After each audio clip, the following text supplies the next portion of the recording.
देखिए, आज मैं आप लोग को डिटर्मिनेंट बताने जा रहा हूँ। डिटर्मिनेंट कुछ इस फॉर्मेट में होता है। दो वर्टिकल लाइन से घिरा हुआ होता है और इसके अंदर इसका एलिमेंट होता है। मान ले रहे हैं एलिमेंट A1, A2, इस तरह से कितना भी रह सकता है AN तक, B1, B2, BN। इसी तरह से मान ले रहे हैं CDEF,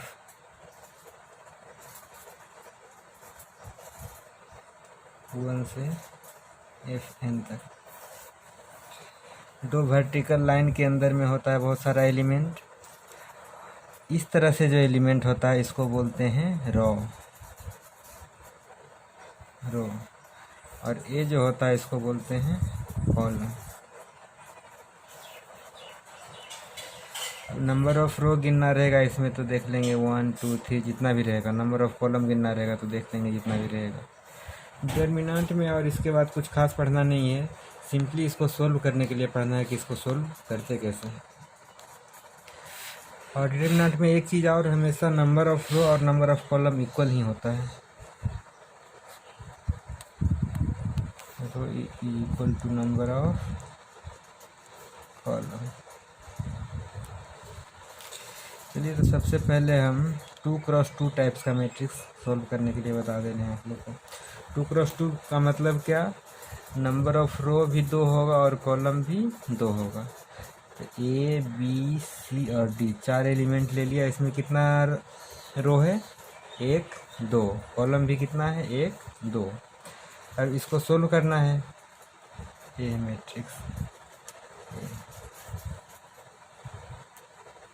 अब इसको जब सोल्व करना रहेगा तो क्या करते हैं, इन दोनों का मल्टीप्लिकेशन माइनस इन दोनों का मल्टीप्लिकेशन, इन दोनों का मल्टीप्लिकेशन माइनस इन दोनों का मल्टीप्लिकेशन। अगर याद नहीं रहे तो ध्यान करिएगा कि कैंची किस तरह से होता है, कुछ इसी तरह से होता है। और इस साइड में जो ऊपर में क्या होता है, इसको कैंची के लेफ्ट साइड में ऊपर में जो होता है इसको मल्टीप्लाई करेंगे इससे, और दूसरा जो है इसको मल्टीप्लाई करेंगे इससे। इसका क्या हो जाएगा, A into D minus B into C। ये डिटर्मिनेंट को सोल्व किए हैं तो इसका सॉल्यूशन है। अब एक एग्जांपल ले रहे हैं 3x3 टाइप्स का डिटर्मिनेंट। मतलब क्या, इसके अंदर 3 रो होगा और 3 कॉलम होगा।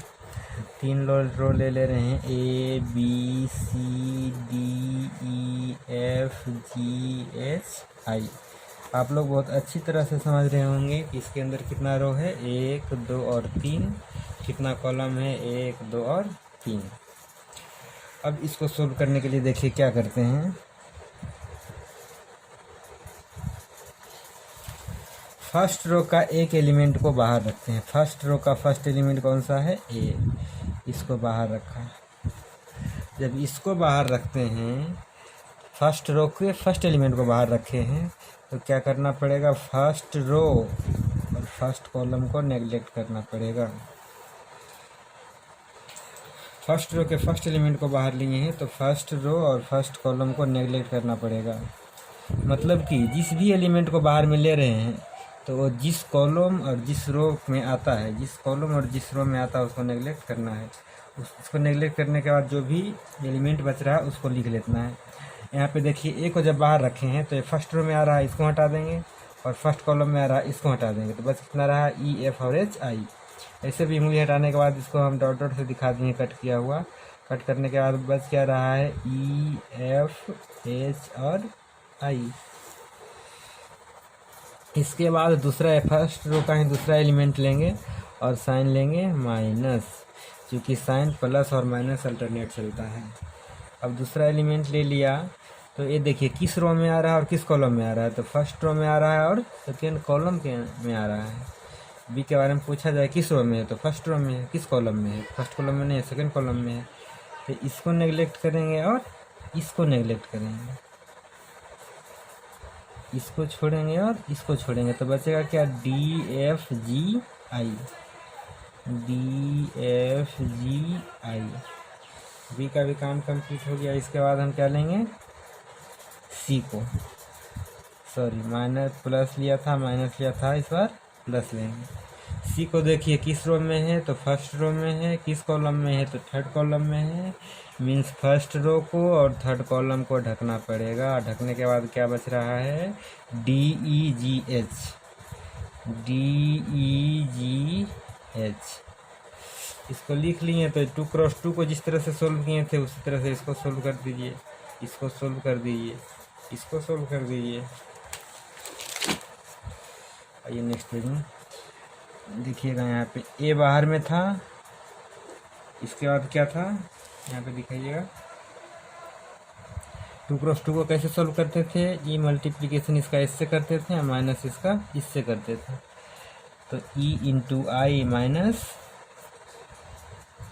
एफ एच, फिर माइनस बाहर में बी है, बी को बाहर ले लिए, और इसका कैसे सोल्व करेंगे, ई इसको इससे मल्टीप्लीकेशन करेंगे, माइनस इसको इससे, मीन्स डी को आई से माइनस जी एफ को, फिर क्या आ गया प्लस सी है।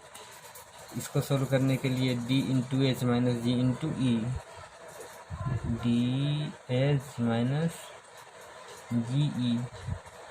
यहाँ पे तो एलिमेंट के रूप में ए बी सी डी लिए थे, इसलिए इस तरह से इस फॉर्मेट में आया। अगर इसके जगह न्यूमेरिक वैल्यू लेता 1 2 3 तो उसका कोई न्यूमेरिक वैल्यू नहीं आता आंसर। चलिए एक एग्जाम्पल, वैसे 4x4 नहीं पढ़ना है, 3x3 ही ज़्यादातर पढ़ना है। 3x3 का ही एक मैं एग्जाम्पल लेकर के आप लोग को बता दे रहा हूँ। एक मैट्रिक्स ले रहे हैं जिसका एलिमेंट हम लोग ने मान लिया 2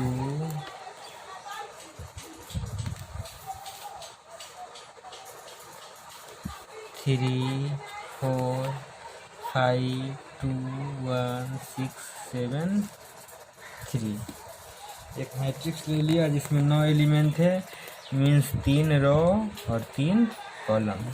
इसको सोल्व करना है। इसको सोल्व करने के लिए मैंने क्या बताया था आपको कि फर्स्ट रो के फर्स्ट एलिमेंट को बाहर में लेंगे। फर्स्ट रो का फर्स्ट एलिमेंट कौन सा है, 2 है, 2 को बाहर में ले लिए।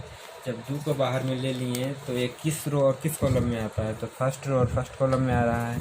तो फर्स्ट रो और फर्स्ट कॉलम को ढक लेंगे। ढकने के बाद क्या बच रहा है आपका 2 1 7 3।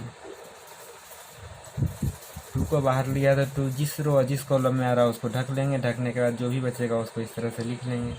इसके बाद फर्स्ट रो के दूसरा एलिमेंट को लेंगे। बताया था मैंने आपको कि साइन अल्टरनेट लेंगे, प्लस था तो सर माइनस लेंगे, फिर प्लस लेंगे। जब 3 को ले रहे हैं तो 3 किस रो में आ रहा है, फर्स्ट रो में आ रहा है और सेकेंड कॉलम में आ रहा है। तो फर्स्ट रो और सेकेंड कॉलम को ढक के देखिए तो आपको पता चल जाएगा कि बच रहा है 5 1 6 और 3। इसके बाद फर्स्ट रो के थर्ड एलिमेंट को ले रहे हैं, प्लस साइन लिया था माइनस लिया था, इस बार प्लस लूँगा 4। और 4 किस रो में है, फर्स्ट रो में और थर्ड कॉलम में है। तो फर्स्ट रो को ढकिए, थर्ड कॉलम को ढकिए, तो क्या बचेगा आपका 5 2 6 और 7। अब इसी को सोल्व कर दे रहे हैं आगे। देखिए 2 बाहर में था, इसको सोल्व करने के लिए क्या बताया था, कैंची कैसे रहता है, इस तरह से रहता है। इस दोनों का मल्टीप्लिकेशन माइनस इस दोनों का मल्टीप्लिकेशन। 3 इंटू 2 करेंगे तो कितना 6, माइनस 7 इंटू 1 करेंगे तो 7। अब -3 लिख लिया। इसको मल्टीप्लिकेशन करेंगे इससे तो 5 3 15 माइनस 6 इंटू 1 6, प्लस 4 ले लिया। और इसका करेंगे मल्टीप्लिकेशन तो 7 into 5 35 minus 6 into 2 12 equal 2 into 6 में से -7 करेंगे तो -1 -3। 15 में से 16 घटाएंगे तो 9 प्लस 4 35 में से 12 घटाएंगे तो 23। अब कर लीजिए 2 इंटू -1 -2 -3 इंटू 9 9 किया 27 और प्लस 4 किया 12 7 8 9 मीन्स 92। और माइनस में कितना हो रहा है 29। कर दो 3 और 8 में से 2 जाएगा तो 6। ये हो गया आपका डिटर्मिनेंट का आंसर। उम्मीद करता हूँ कि आप लोग को अच्छी तरह से समझ में आ गया होगा। धन्यवाद।